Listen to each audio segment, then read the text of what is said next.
1, 2, 3. Bienvenidos al podcast El dinero no viene con instrucciones. Mi nombre es Ricardo Chavero, soy director general de Network Consulting. Llevo más de 10 años invirtiendo en el mercado de valores y me encanta aprender sobre cómo cuidar el dinero. Y yo soy Brenda Gómez, soy asesora financiera. He ayudado a más de 1000 personas a mejorar y sanar sus finanzas. También disfruto mucho de aprender sobre el dinero. Síganos en nuestras redes sociales, Network MX, o búscanos en Google como asesorfinanciero.com.mx.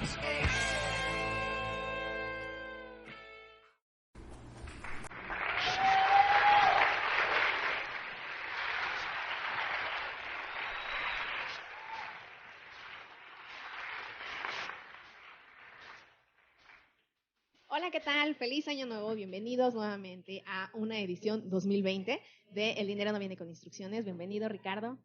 ¿Qué tal? Muchas gracias. Bienvenida nuevamente, Brenda. No estuvo con nosotros en algunos episodios. Andaba de vacaciones muy merecidas. Sí, exacto. En este año. Cerrando Queremos empezar rápidamente con algunas dudas que nos han hecho en redes sociales muy frecuentes.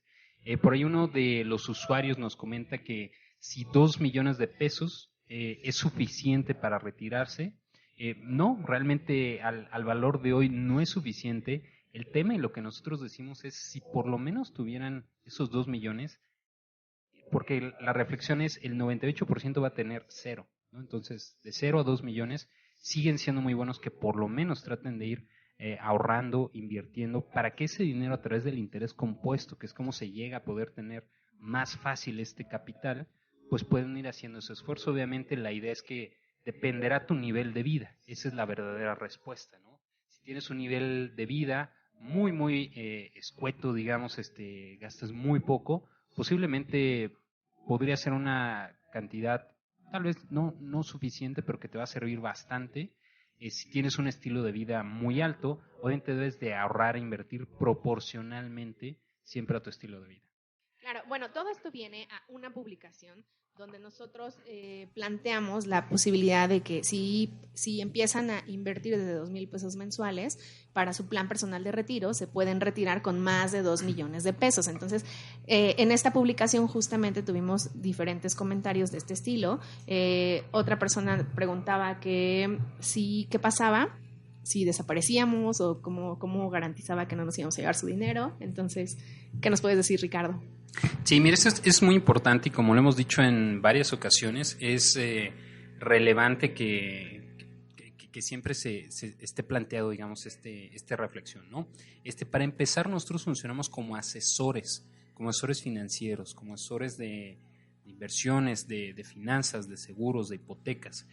La función del asesor como tal es ser intermediario. Nosotros siempre vamos a recomendar instituciones financieras debidamente reguladas y registradas ante la Comisión Nacional Bancaria de Valores, Comisión Nacional de Seguros y Fianzas. Algunos de nuestros proveedores, nuestros principales proveedores que ocupamos, administran más de 1.96 trillones de euros en el mundo y son de las administradoras más grandes del mundo. Entonces es muy poco probable, o sea, para que estas administradoras dejaran de existir, quiere decir que hay una crisis global, ¿no? Sumamente fuerte, y lo más seguro es que si eso sucediera, nadie va a tener dinero, ¿no? Entonces, todas las instituciones que nosotros recomendamos son las instituciones de más alta prestigio, reguladas, etcétera, en todo el mundo, y obviamente no vamos a recomendar instituciones que sean pequeñas o nuevas o que tienen 10 años de existencia que muy posiblemente pudieran dejar de existir. Nosotros funcionamos únicamente como asesores, como intermediarios financieros. BlackRock, que es otra de las instituciones que ocupamos para el tema de los ETFs, que son los instrumentos que recomendamos,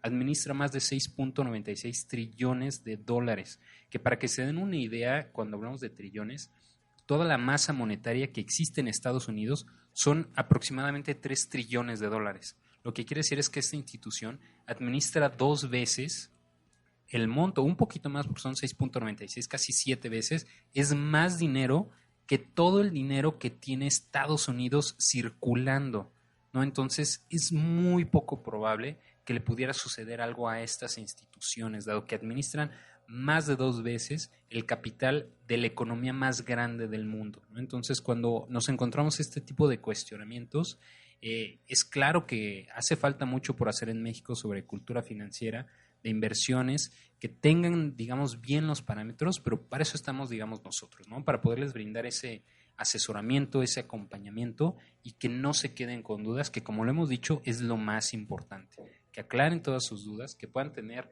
todas esas, digamos, puntos, detalles bien, para que entonces puedan proceder a poder hacer un ahorro, una inversión, ese buen hábito que es lo que estamos promoviendo. Exactamente, este tema de planeación financiera y lo que nosotros vamos lo que vamos a trabajar con los clientes no quiere decir que su dinero va a pasar por nuestras manos, sino a través de nuestra asesoría van a poder identificar cuál es la mejor institución dependiendo la necesidad que quieran cubrir en ese momento. También por ahí nos preguntaban que cómo es que si hacían números, si ellos aportaban 2,000 pesos de aquí al retiro, pues cómo es que les salía más de 2 millones. Entonces, bueno, de eso ya hemos hablado muchas veces, de la magia del interés compuesto. Entonces, pues, no es magia, es interés compuesto. Es correcto. Estas son como de las cuestiones más frecuentes que por ahí nos llegan a hacer. Esto no es resueltas.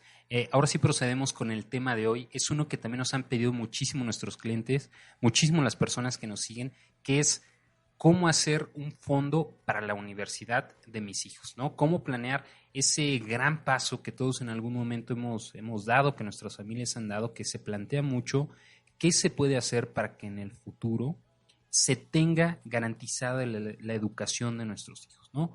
La famosa universidad. Cuéntanos un poquito, Brenda, cómo fue en tu caso personal, que muchas veces nos has contado, cómo fue el tema de la universidad.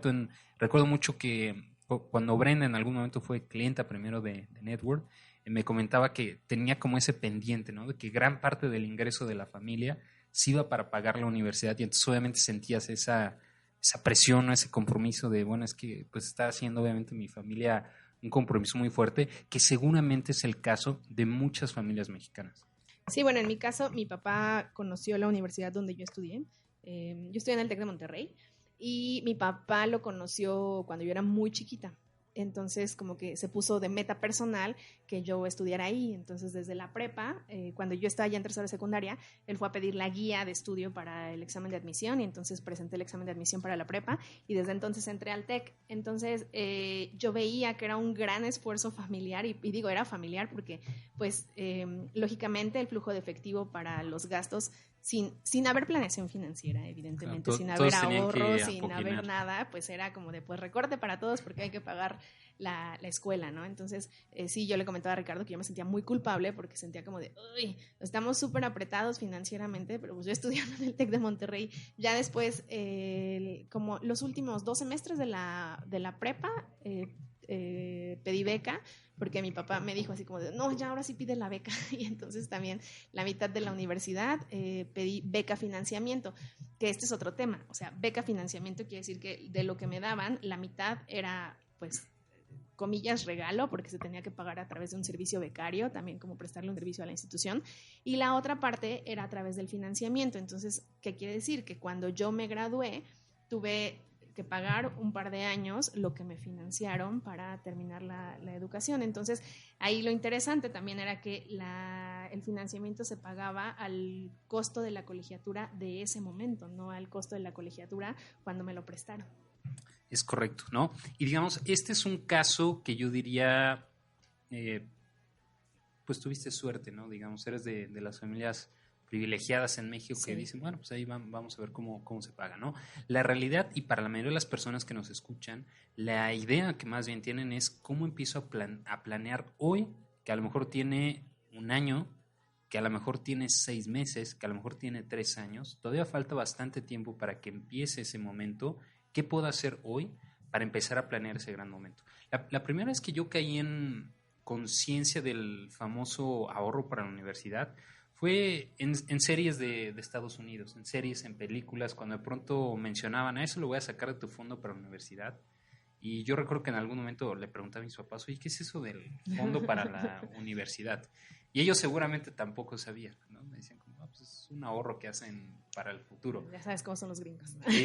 Ya sabes que tienen sus ideas raras de empezar a planear su retiro y la universidad y bueno, ¿no? Y en ese momento me quedó muy claro que mis papás no lo estaban haciendo, ¿no? Y yo dije, bueno, es que si tenemos ese acercamiento a través de series, películas, que justamente en muchas ocasiones mencionan que tienen un fondo de emergencias, tienen un fondo para el retiro, tienen un fondo de universidad, y no lo hacemos acá, ¿no? Ujú. Entonces desde ahí como que dije, bueno, digo, ya afortunadamente también tuve una situación similar a la de Brenda, siempre tuve beca y medio la conservaba y luego ahí peleando, ¿no? Tuve que poner un negocio para pagar la universidad y demás. Y bueno, fueron historias que pues esperaríamos que a todos nos sucedieran. La realidad es que siempre es mejor si podemos planear desde un primer paso, dado que lo primero que debemos de entender, ya hemos mencionado en algunas ocasiones la famosa inflación, ¿no? Que hay inflación, que es decir, las cosas cada vez se van a hacer más caras, ¿no? El poder de nuestro dinero cada vez va a ser menor, pero en específico lo que hace la inflación es una suma de la variación de precios de varias cosas, ¿no? Del jitomate, de la tortilla, etcétera, y en especial de la educación. Casi siempre la educación, la inflación de la educación de las universidades está por encima de la inflación. ¿Qué quiere decir? Que si en un año la inflación es de 4, muy posiblemente la inflación va a estar en un 5.2, 5.3. Específicamente el año pasado cerró en un 4.78, que si lo comparamos con la inflación a cómo cerró el año pasado, sí está muy por arriba de la inflación que tuvimos. ¿Qué quiere decir? Que este 4.78, si una persona hoy tiene 0 años, ¿no? El bebé tiene 0 años. Y una persona dijera, oye, pues yo también quiero que mi hijo estudie en el TEC de Monterrey. Bueno, aproximadamente hoy una carrera, depende obviamente, ¿no? Si es medicina, etcétera, hay unas cosas más caras, otras más baratas, está aproximadamente en 960,000 pesos al día de hoy. ¿Qué quiere decir? Que si esto de aquí a 18 años hacemos ese cálculo inflacionario que sería el mismo del interés compuesto, va a ser 2,128,000 pesos. ¿Qué quiere decir? Que 960,000 pesos de hoy, en 18 años van a ser 2,128,000 pesos, ¿no? Entonces, tener 2,128,000 pesos para poder pagar la universidad es un gasto que va a ser interesante, no va a ser tan fácil para la mayoría de las familias mexicanas. Y entonces, ¿qué pueden hacer en estos casos, Brenda? Bueno, antes de él, ¿qué pueden hacer? O sea, por ejemplo, pensando en mi caso familiar, a mi papá siempre le ha gustado vivir al límite, ¿no? Así como que siempre dice, bueno, ya con el compromiso encima, vemos qué hacemos. Pero como lo hemos mencionado en otros ejemplos, tal vez, por ejemplo, en las compras de casa, ¿no? Que antes era más fácil para nuestros papás, tal vez comprar la casa, entonces tal vez también para esta generación era más fácil pagar una colegiatura de este estilo. La vida cada vez es más cara. Entonces cada vez se vuelve más retador porque o pago la hipoteca o pago mi retiro o pago la educación. O sea, sí hay que hacer una planeación financiera, que ya lo habíamos tocado anteriormente también en Finanzas en Pareja, como de si vamos a tener hijos hay que planearlo porque hay que considerar que la vida cada vez es más cara y que hay que considerar todos estos pagos. Entonces si deseo darle a mi hijo educación universitaria, saber que cuánto me va a costar, pues pagar la que yo quiero. Es correcto, ¿no? Digamos, es parte de una buena planeación de tener finanzas sanas, ¿no? Entonces ya vimos que la principal problemática es, bueno, ojalá, ¿verdad? Todos nuestros hijos fueran a ser becarios, fueran a tener el mejor promedio, sacar la beca del 100%, pero esa es una variable que a lo mejor no necesariamente podemos tener en nuestras manos. Lo mejor es tener esa planeación. Si ya sabemos que, por ejemplo, vamos a suponer que tenemos un listado que este podcast lo lanzaremos con un link para que puedan descargar esta información. Tenemos un listado de cuánto cuestan más o menos las universidades hoy y cuál va a ser el valor futuro de estas universidades, ¿no? Dependiendo si tu hijo hoy tiene 1 año, 2 años o 0 años, ¿no? O 3 años, 4 años, y ahí viene el cálculo, ¿no? De más o menos, pero para que se queden con esa idea, 1 millón de hoy, en 18 años, en 17 años, va a ser más o menos como 2 millones. Entonces, si eso lo tomamos en cuenta, bueno, pues sí hay que empezar a hacer planeación, ¿no? Lo primero sería decidir más o menos el nivel de universidad que nos gustaría tener, ¿no? Y a lo mejor uno dirá, oye, pues yo quiero que vaya a esta universidad top, y a lo mejor, ¿qué tendría que empezar a hacer hoy? Bueno, pues lo que tendría que hacer es buscar un plan en el cual puedo ir haciendo aportaciones recurrentes mensuales de 1,000 pesos, 1,500 pesos, 2,000 pesos, algo que sea cómodo, y ver ese cálculo si se invierte en el Standard & Poor's 500, que ya lo hemos explicado varias veces. Bueno, ¿qué monto me va a dar? Bueno, a lo mejor en 18 años voy a alcanzar 1.4 millones. Oye, ¿eso me va a alcanzar para los 2 millones que necesito? Posiblemente no, pero como lo hemos dicho en varias ocasiones, ¿prefieres llegar con 0 o prefieres llegar con algo, ¿no? No es lo mismo que si a mis papás o a tus padres, Brenda, se hubieran dicho, oye, mira, tenemos ya por aquí ahorrado 300,000 pesos seguramente les hubieran servido muchísimo, ¿no? Entonces, lo ideal, si estamos a buen tiempo y tenemos la capacidad de ahorrar lo suficiente como para que en ese plazo en el que va a llegar a la universidad cuadren los números, perfecto, ¿no? Acuérdense que el cálculo debemos de hacer con un 9% máximo, un 12% anualizado que nos puede estar dando esa inversión y empezar a hacer esos números, ¿no? Si hablamos de 18 años y a lo mejor yo quiero aportar, pues no sé, 2,000 pesos, ¿no? O 2,300 pesos, vamos a hacerlo con 2,000 pesos el ejemplo. Estamos hablando que en 18 años podremos llegar a 1,423 mil pesos, ¿no? 1,4 millones de pesos, ¿no? Entonces, si bien no van a ser los 2 millones de pesos que necesito para el TEC de Monterrey, ya nada más me van a faltar 600,000. Ya me calma los nervios, ¿no? Sí, ya, oye, pues ya me va a servir para algo, a lo mejor ese restante, pues se pide un financiamiento. Exactamente. ¿No? O tratar de conseguir alguna beca, pero ya no es como o ya de mi flujo de efectivo actual ya le puedo hacer un espacio porque seguramente van a hacer pago de colegiaturas de aquí hasta la universidad, entonces sí ya pueden tener como ese hábito de tener un apartado para la colegiatura. Es correcto, ¿no? Entonces ya digamos es algo mucho más sencillo, ¿no? Usualmente como funcionan estos planes, yo lo categorizaría en por lo menos 3 opciones que existen de los famosos planes educativos.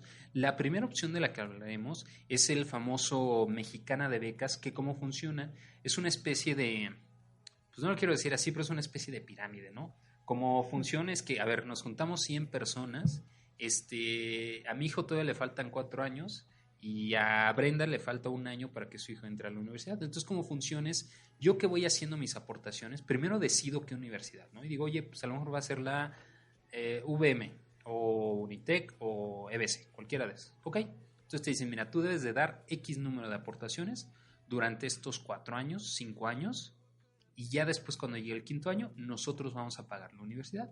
Y pareciera ser que es muy buen negocio, ¿no? Y dices, ok, pues yo voy pagando ahorita como 300, 400 mil pesos y ya luego ellos pagan la universidad, ¿no? Y como funciona es que realmente los que les faltan más años, ese dinero que aportan es lo que va a pagar las universidades de los que ya están entrando. Claro. Entonces, por eso les digo, es como una especie de pirámide. Ahí el gran riesgo es que si se acaba ese negocio, pues ya nadie va a poder pagar a las universidades. Exacto. Segundo gran riesgo, si dejas de hacer algún pago en algún momento, se cancela y pierdes tu capital, ¿no? El costo de cancelación es muy, muy alto, puedes perder el 80, 90%, la recuperación que tienes sobre ese monto es muy poco, entonces es un compromiso que pues ya no hay de otra, ¿no? Y usualmente es para las personas que, pues es que mi hijo ya tiene 13 años, 14 años, bueno, pues ya no tienes a lo mejor mucha opción, pero existe el gran riesgo de que, a ver, tú pagaste la UM.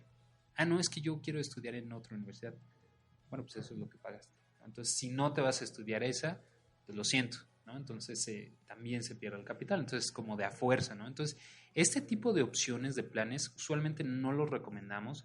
Se me hacen algo, pues, predadores, digamos, con nuestros clientes. Obviamente ellos pues tienen esa presión, ¿no? De que pues es que ya va a venir la universidad y demás, y bueno, pues es lo que le tocó, si no le gusta la universidad, pues no hay de otra, ¿no? Que se aguante, ¿no? Entonces digamos que sería como la opción de emergencia, que podríamos platicarlo más a detalle. Recuerden que pueden agendar una asesoría sin ningún costo a través de nuestra página web.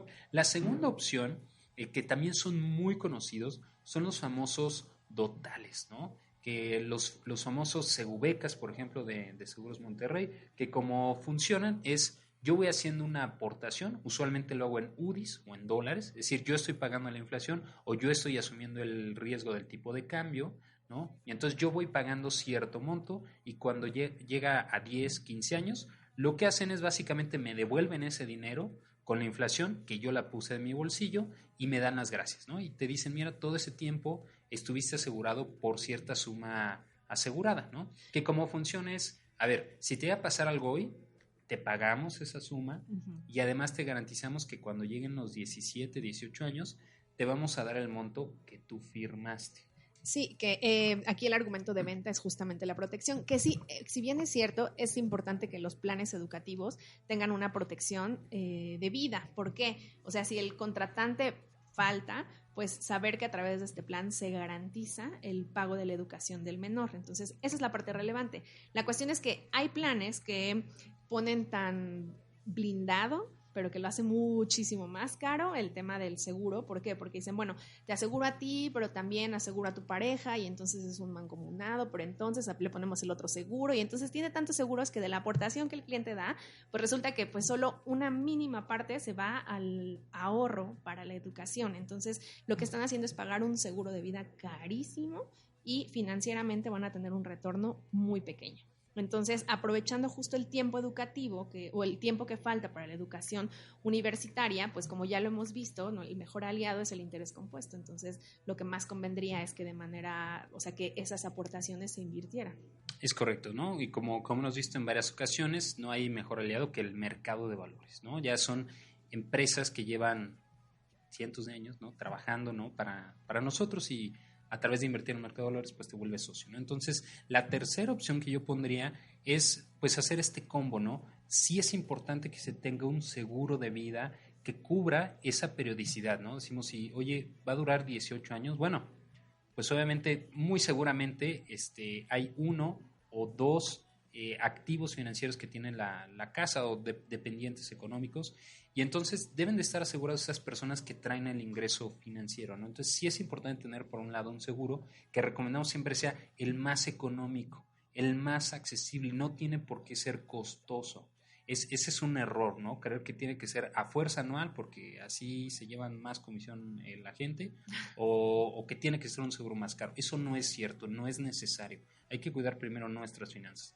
Punto número 2, si entonces tengo un plan que se puede ir invirtiendo y que además me garantiza que esas aportaciones las va a seguir haciendo, en este caso una figura fideicomiso, en este caso un fideicomisario, que en este caso sería la institución financiera, lo que están haciendo es me están garantizando que por un lado tengo una suma asegurada que me pagarán en el día de hoy, y además esas aportaciones que yo voy haciendo están garantizando que si yo no estoy, las va a seguir haciendo la institución financiera, ¿no? Entonces, de esa forma, sin importar qué pase, me están garantizando la educación, el futuro, en este caso de mi hijo o hija, ¿no? Que esa sería la opción que nosotros recomendaríamos, ¿no? Tratar de tener siempre este combo, ¿no? En el cual están protegidas las aportaciones, ¿no? Quién está haciendo esas aportaciones, se va a seguir invirtiendo en el mercado de valores, y además tengo un seguro de vida que va a proteger en dado caso de si me pasa algo hoy mismo entregar una suma asegurada, y además cuando llegue el año 17, el año 18, voy a tener ya garantizada la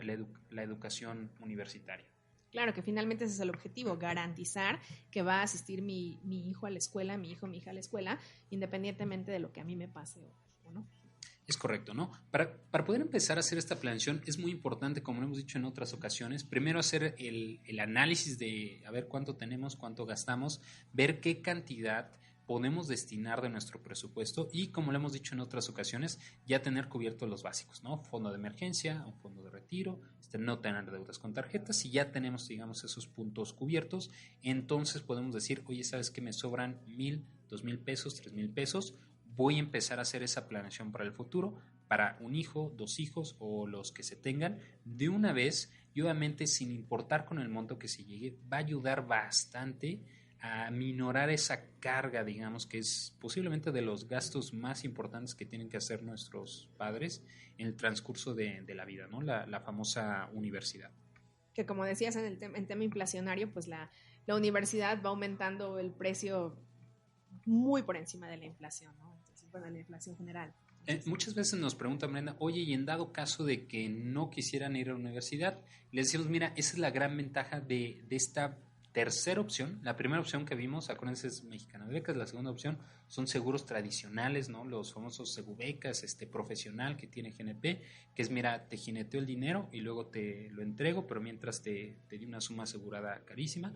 Y la tercera opción es, voy invirtiendo mi dinero y además tengo un seguro de vida, ¿no? Entonces, en esa tercera opción, la opción sería, a ver, si ya sé que tengo que llegar a cierto monto, ¿no?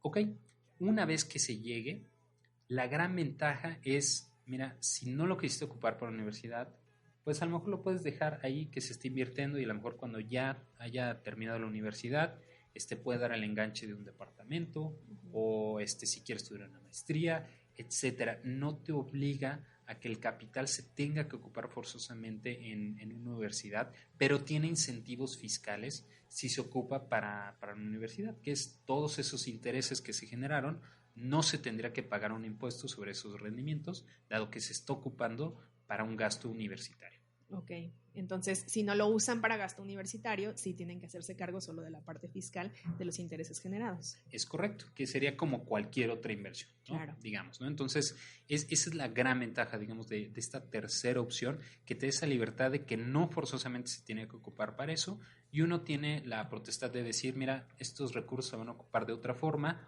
o incluso, si lo quisieran ir ocupando antes, no hay que esperarse hasta, digamos, hasta que sea el 100% de la meta. Si quisiera empezarlo a ocupar a partir del segundo año, se puede ir ocupando. Obviamente la idea es que dejemos que ese dinero esté trabajando, ¿no? Pero si llegáramos a necesitar que para la primaria o secundaria podemos ir ocupando de este fondo de inversión, que es la gran flexibilidad que nos dan este tipo de instrumentos financieros.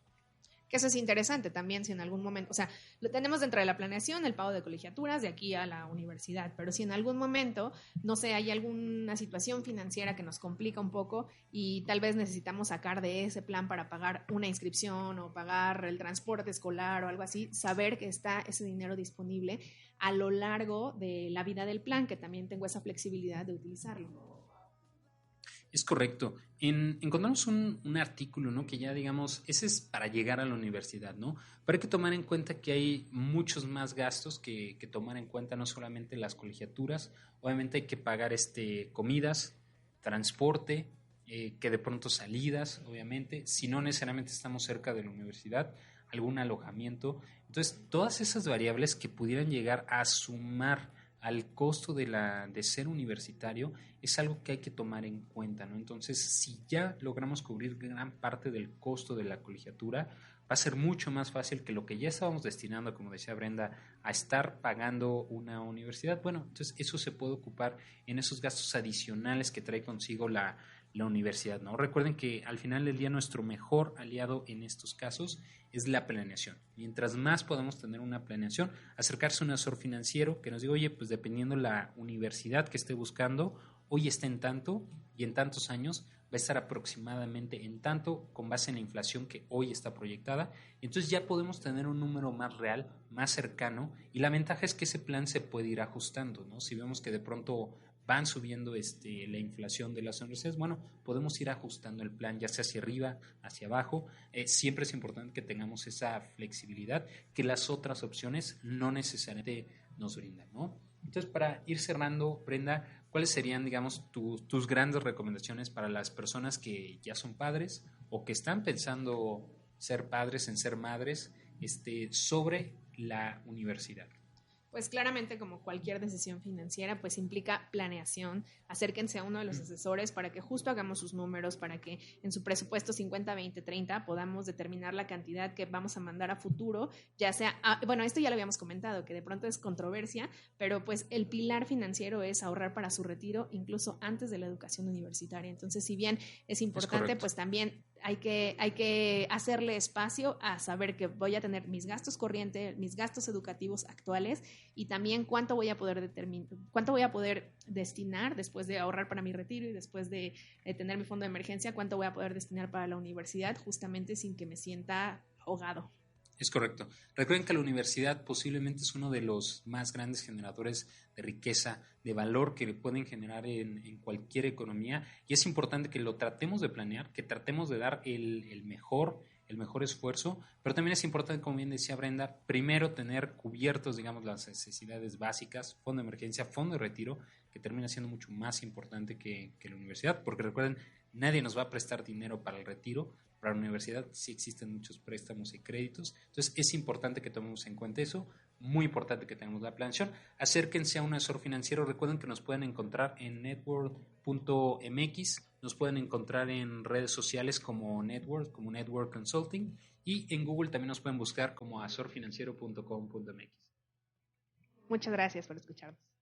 Muchas gracias.